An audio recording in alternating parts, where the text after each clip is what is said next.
No man is more professional than I. I am a 1% man. I am not above or below any man. I'm training my mind. I'm building my body. I'm connecting to my soul. I'm investing my money. Welcome to the 1% Man Podcast. Let's go.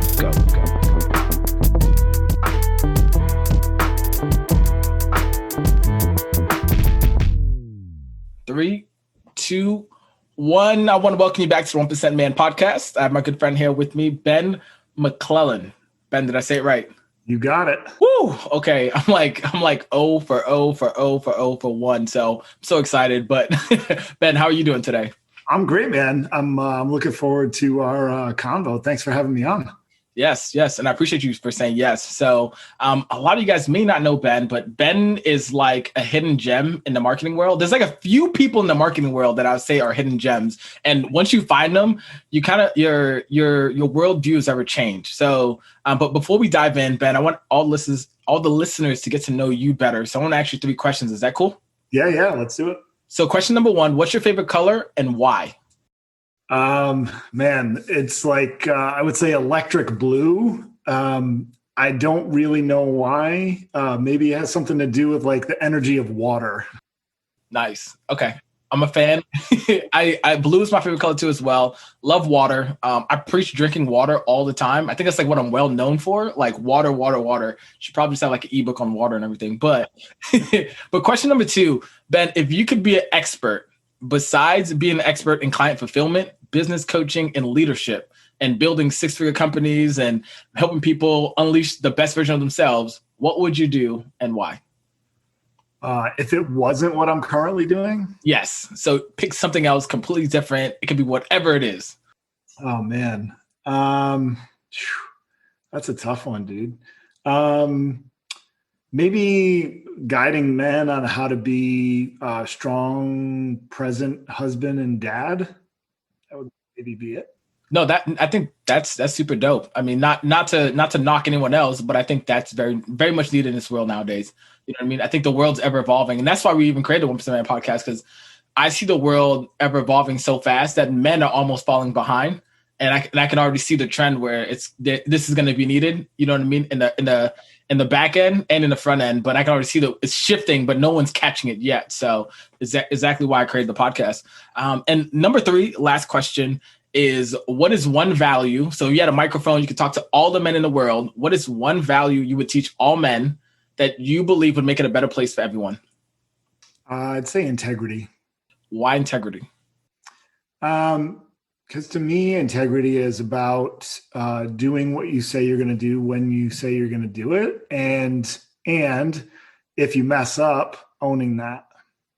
Ooh, that's so harsh. And I always say this, the small little things is the one that matters the most. Like when you own your mistakes, it's the hardest thing to do because you have to put your pride, your ego aside, and it's almost like a blow to your manliness. You're just like, So I love it. I love that. So today I would love to talk to you, Ben, and really pick your brain and help our listeners understand what it takes to develop into being a world-class leader. And not just that, but being a man too as well, and attracting your ideal tribe.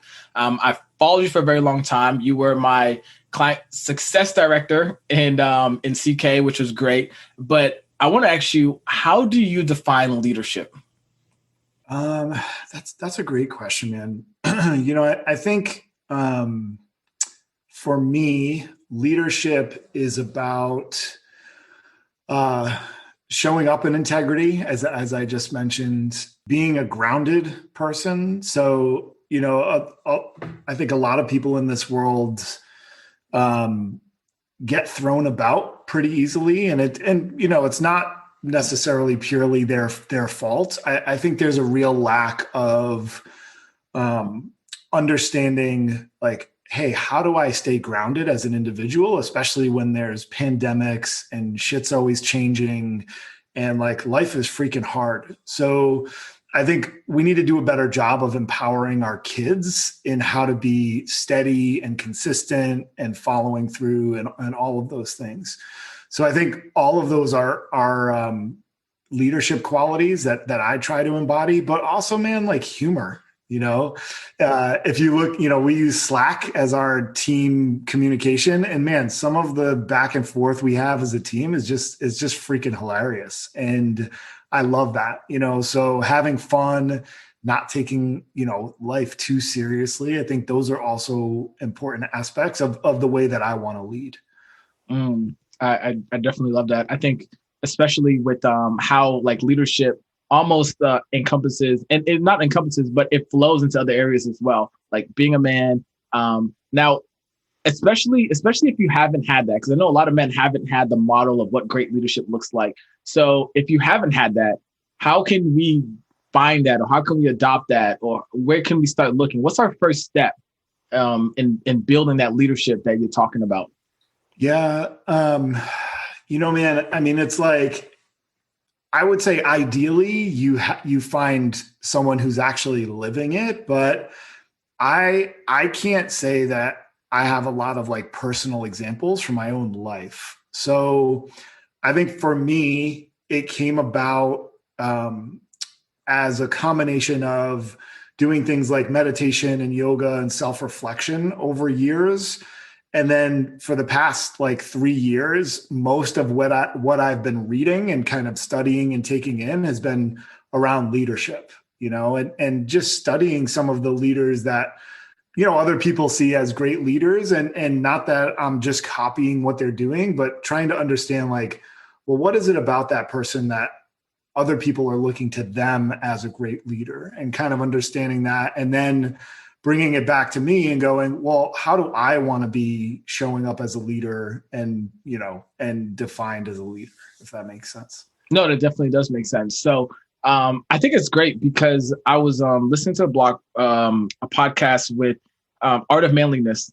They talked about how back in the day that like people like Socrates and great writers like Shakespeare, they would actually write by hand other people's work. So that way they could actually learn the thought pattern, the thinking of what they're doing, and that copying is the term like plagiarism is really not that bad back in the day, because it was natural to do that, because you would by copying somebody, you were showing them grace, you were showing them honor by saying, hey, I love your work so much that I would copy it. So I think even with leadership, I think that's why we look to people like great world leaders. So if for the listeners, who are like, say, 3 or 4 people that you look up to as leaders and that you think we should be following, whether online or whether reading their books, or who do you find and who you look up to?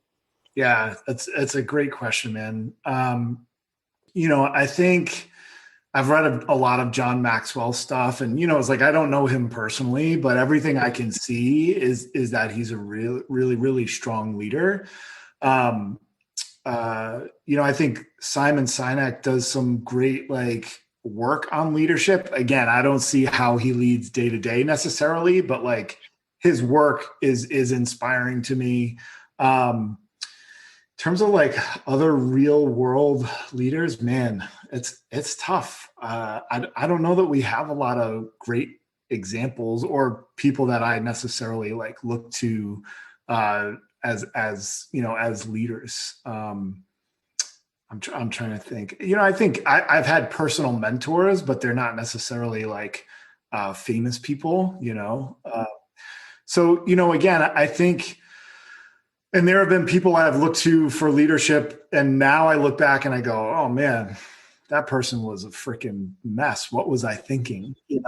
So I think that could be another part of this conversation too, is, just because other people see someone as a leader, be careful with that, because I think sometimes we don't necessarily see who that person really is. And it can help sometimes to zoom out, and maybe if that person's like leading in a certain environment, that environment can be shaped a certain way because everyone in there is looking to this person. But if you zoom out and you get a different perspective, you might see something that you didn't see when you were in that environment, if that makes sense. Yes, exactly. So something that you touched on was that the world doesn't really have a lot of great world-class leaders. Right. And one thing that I would love for you to give us insight into is someone that is a leader right now. they're seen as a leader, they're functioning in a leadership role, but something happens, whether they say something wrong, you know what I mean? Because there's something that's big nowadays is cancel culture, right? You could simply say your opinion online, or you could share something and it gets taken the wrong way. It could be misconstrued, or maybe a past belief that you had maybe years ago. And then now your view or your vision for leadership and the way people perceive you is different, right? Now, how do you rebuild yourself as a leader? And especially, I think, as a man too, how can we do that simultaneously? Yeah, I think so. Essentially, like if you've kind of fallen from grace, if you will. Yeah, well, I think much of that has to do with like owning what's really yours to own. I think a lot of times people are apologizing and they don't really mean it. And so I think it starts with an apology, but then to me, it's always the actions that really build you back up, right? So it's if you've fallen from grace, it's being really on top of, all right, how am I showing up in the world? What are the actions that I'm taking to repair the damage that I've done? And then just being willing for it to take some time. It takes time to repair damage. Yes, exactly. I think we've seen in this world, especially like in this past year, things that have gone on that have really shaped, our country, have shaped even our individual, how we relate with each other too, as well, relationally, race. There's so many things that have happened. So I love the way you broke that down. Is assume first, saying like, hey, I messed up, and then apologizing, but really being sincere about that apology, then having integrity about how you show up again. And now for your team in particular, right? Like, how do you, because once you fall from grace with your team, how do you bring that back together to build, everyone wants to build a high performance team, a team that's, going out there and crushing it. But what's that glue that makes it stick back again once you've fallen from grace? Yeah. Again, I think there's a lot you can do to avoid falling from grace especially with your team. I think what can happen, and I've been in these cultures, these team cultures, is like, if you're a fear culture, if there's not kind of open dialogue, if there's not a feeling of safety, those kinds of things, then the leader or leaders aren't able to get feedback from the team because the team's afraid, right? So I think if you are a leader and you want to like avoid falling from grace, then you want to make sure that your team is 100% comfortable coming to you and saying, hey, this thing you did, blah, blah, blah. Like that wasn't great because of these reasons, and so having that feedback loop with your team, I think can actually help you avoid that fall from grace. I think the fall from grace happens when we start to think we're untouchable. We're not open to feedback. We're not asking for honest feedback. We're just thinking like, oh, I'm on top of the world and like, I got this. Like, I've arrived, that kind of mentality. Oh my gosh. So then how important is it for us as leaders and, building ourselves up to be world-class leaders? How do we, I guess, get the right people around us that aren't yes men and that aren't sugarcoating it, that can tell us the truth and talk to us? And please give us an example. Like, how do you tell your team to give you that feedback? Is it something that you say? You just say, hey, look, guys, give me feedback. If I'm messing up, tell me I'm messing up. Or how is that? How's that conversation go? Yeah, and I've said that, and our team's fairly new. Like, we've just come together over the last 5 months. So what I know is that it's easy when everything seems like it's going well to get a little bit complacent or think like, oh, our culture is like great. We don't like, all right, let's just put it on autopilot. But, in reading a lot of Patrick Lencioni's work lately, what I realized is that there are some little things that can become big. One of them for us, and we're actually talking about this coming Friday on our team meeting, is about conflict and having healthy conflict. And, we have a team of people that are very similar to me. And I think that sometimes maybe team members aren't speaking fully, what they think, because of we all like each other and it's fun and all that. And I think it's this ongoing conversation of looking at, like, Lencioni has these 5 dysfunctions of a team, and just going through and saying, hey guys, are you seeing any of these showing up in us as a team? Having that open dialogue around it and being willing to say, you know what, we're not really getting into any conflict. That's not that healthy. So how can we bring conflict into these meetings to make sure that we're working through all of these perspectives and different ideas and things in a very healthy way? Oh, wow. So you actually sit down, you listen, and you really have those tough conversations. And that's crazy, because it's funny, because if you read like Entrepreneur and Forbes, they talk a lot about how to like not have conflict, how to have a team that's always driven and no conflict at all. But you're saying, no, you need to throw some conflict in there because it naturally has to be there, right? Yeah, well, because, if we have a team of 5, if no one ever has like a differing opinion on something and they're not pushing back on something, then it's like something's wrong, right? Because then we're just a bunch of yes people. And how can you really effectively make decisions if you're never getting someone's different perspective on something? Yes, I totally understand that. And I do want to transition a little, because I want to talk a little more personally about you. So, now that you're a husband and you're a dad of 3 boys and you have a loving family, a farm, and you got some, you're very humorous online and in person. And you got some chickens too as well, I heard. So, all that, but taking you back to when you were a single man, what is something that you would tell single Ben that would help him to be a better man today, and then also a better leader for your family? We'll just start there with being a better man today. What was something that you would tell better single Ben? Yeah. So honestly, dude, like I would have said, spend more time working on me and stop looking outside yourself for fulfillment and approval and those kinds of things. So like I started meditating and doing yoga and self-reflection late 20s, like when I was 28. I would say, hey dude, teenage years, like start those practices in your teenage years, because it's not because I regret anything, but I just think my experience would have been so much less stressful if I had the tools back then that I have now, because it's like, the more I work through those practices, it's practicing self-acceptance. It's seeing like what your shit is that you're showing up with in the world and being able to work through that. So when you are in relationship with anybody, whether it's friends, family, romantic relationships, like you're bringing yourself to that, not looking for the other person to complete you, but you're more of a complete person. Yes, I totally understand. And could you please break down what meditation actually looks like? I think most people, when they see meditation, they're thinking, I'm gonna prop my back on the corner, and then I'm going to breathe in and out, and then I'm not gonna have any thoughts. I'm gonna transcend to the highest levels, and I'm going to talk with God. So, but what is meditation, and why is that important for us as men and leaders?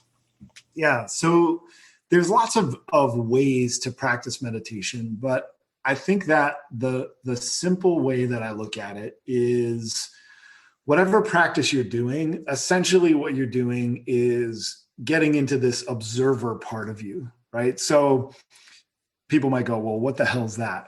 Well, it's like when you see that you're feeling a certain emotion, that the part of you that's identifying that you're having that emotion is the observer.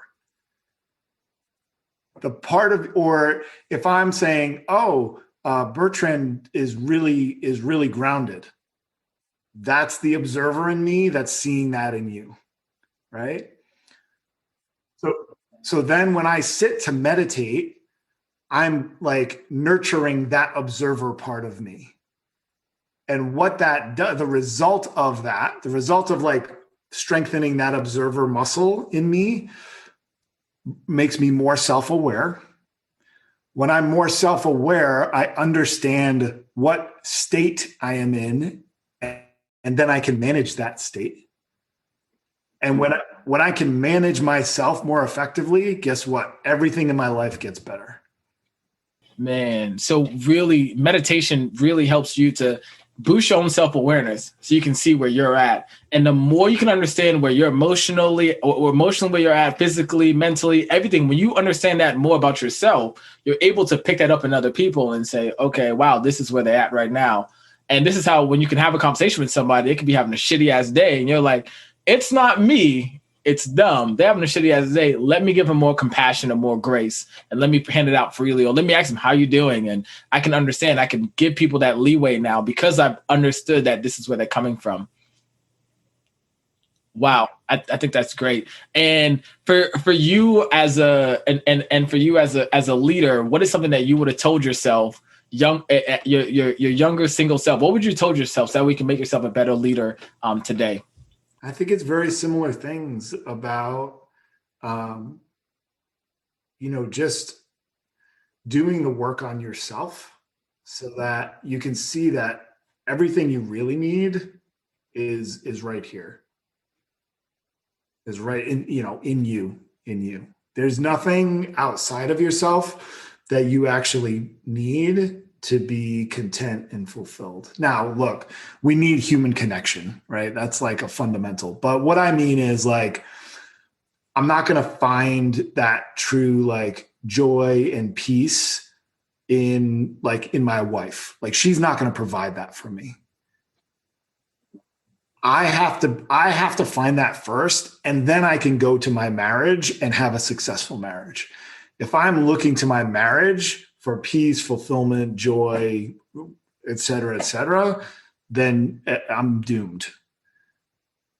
But if I find that in myself first and I bring that to my marriage, then it enhances the marriage. I understand what you're saying. So really work on yourself to develop all the qualities that you're looking for and then bring that with you. Don't look for those qualities going in because it's never going to be there.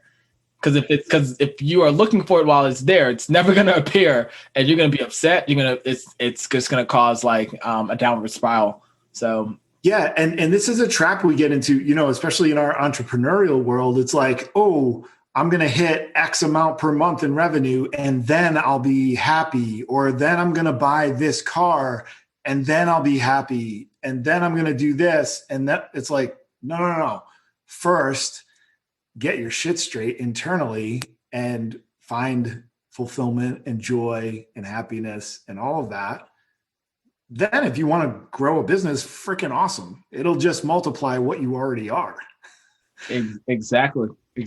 So, and it's crazy because we see a lot of people that jump into business to be happy, right? To say, hey, I want to make more money, so I jump into business. And a lot of people are selling the dream of like, hey, when you get into business, like leave your 9 to 5, because when you leave your 9 to 5, you're totally gonna be much more happy on this side. But can you shed some light on the truth about why entrepreneurship may not be for everybody? I don't say it's for everybody. I don't think so, because I think it's a very scary path. What is your opinion? You think it's for everybody? And can you shed some truth on entrepreneurship, what it's really like? Yeah. I don't think it's for everybody. I don't even know that I would define myself as like a classic entrepreneur. What I can say is like, I'm okay with some risk. At this point in my life, like I'm confident that I can figure shit out, in terms of running my own business. And if you look at my team, all the other 4 people on my team could each have their own business. So they have an entrepreneurial spirit, but they don't necessarily have a strong desire to do their own thing by themselves anymore, And I think that there's different situations. So for a long time, I thought that I needed to buy into someone else's vision to hit my goals, right? What I've learned is that I need to stay bought into my own vision so that I can hit my goals, right? But at the same time, in the right environment, I can thrive on a team. I just wasn't able to find it. So part of my mission now is to provide this environment for other entrepreneurial-minded people, my team, where we can all hit our goals together while being impactful and serving clients at the highest level and all of that. So to straight up answer your question, yeah, it's freaking hard to run a business, to launch a business, to grow a business. And I think one of the biggest challenges is patience. Because especially in the high ticket space that I'm in, it's like, well, if you're not doing 10K 90 days from when you launch your business, then you're a failure. And it's like, well, most people aren't the person they need to be in order to have a 10K a month business, right? Or if they get the 10K or the 50K or 100K a month business fast, guess what? It's going to explode because they're not ready to handle that. So people want those kind of like the external success really fast, but their nervous system like isn't ready to handle that, because you have to have certain things in you to be able to handle that size business. Wow. Could you shed a light about maybe like one or two things that we need that you think are like, hey, you need these two type of things within you so that way you can ethically scale?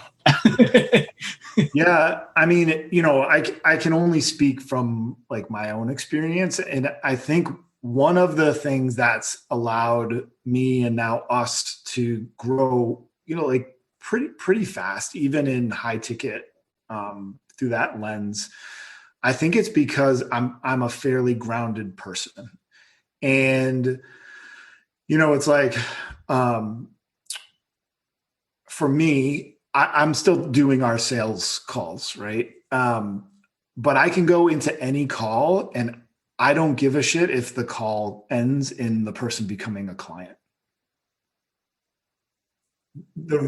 So the reason I can show up that way though is because like life experience, understanding that like, if this doesn't work out for some reason, I'll figure out how to make enough money to take care of my family. But I don't think that's like an overnight thing. I think part of that is life experience and time, but combine that with spiritual practice and understanding that like, hey, you know what? At the end of the day, it's all going to be okay.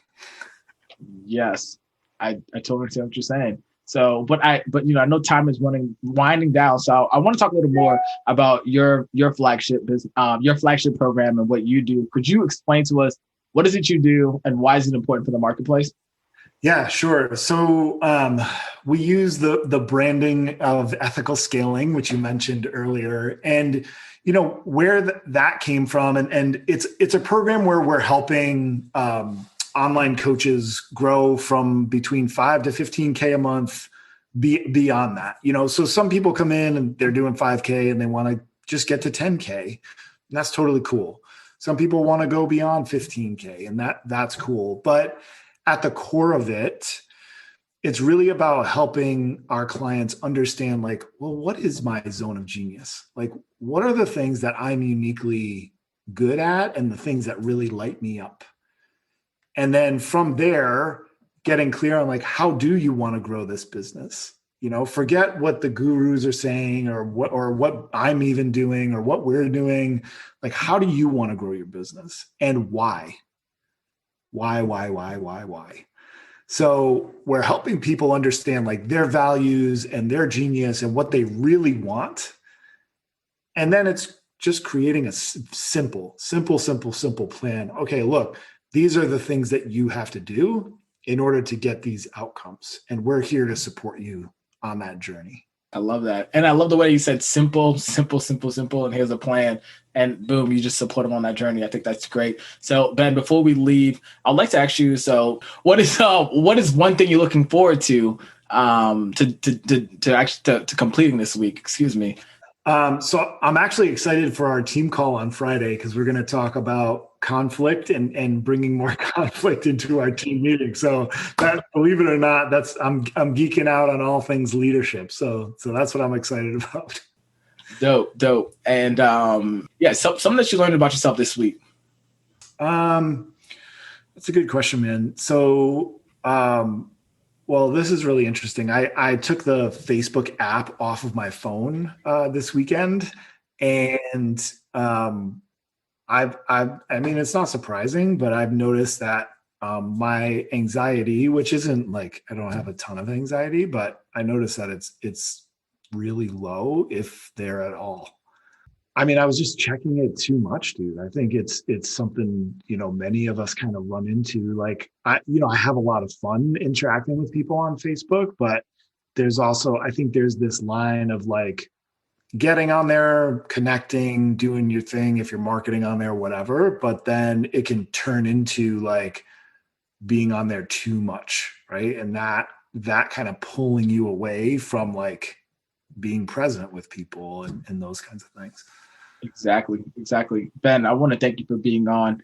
And as well is where's the best place to connect with you and find you and to, hear about Friday Ben too as well. Yeah. So definitely Facebook. I mean, if you guys can find our free group, if you just go to ethicalscaling.com, it'll redirect you to our free Facebook group. And, we do some great trainings in there. We have fun. We troll each other. And that's the best place. Okay, perfect. I'll make sure we add that to the show notes as well. And Ben, thank you for coming out. And my brother, you heard it here first. Your legacy starts today. Thank you, my friend, for tuning into today's episode. This means so much to us over here at the 1% Man community. Now, we want to extend a hand of gratitude to you. So I have a free gift for you. All you have to do is go to www.the1percentman.com/podcast gift. This is an exclusive gift for listeners that tune into our podcast. So go over there, get that free gift as well. And now I have two simple acts of you. One, hit that subscribe button and leave us a comment and a 5-star review, because that helps us to see what you love about the podcast, and that helps us to bolster up in the rankings so more people can find us and listen to this pertinent information that we have for men of today's age. Last but not least, I want you to go back and listen to this podcast. Find just one thing that you can implement in your life today so you can move forward. Remember, progress over perfection. And till next time, my friend, your legacy starts today.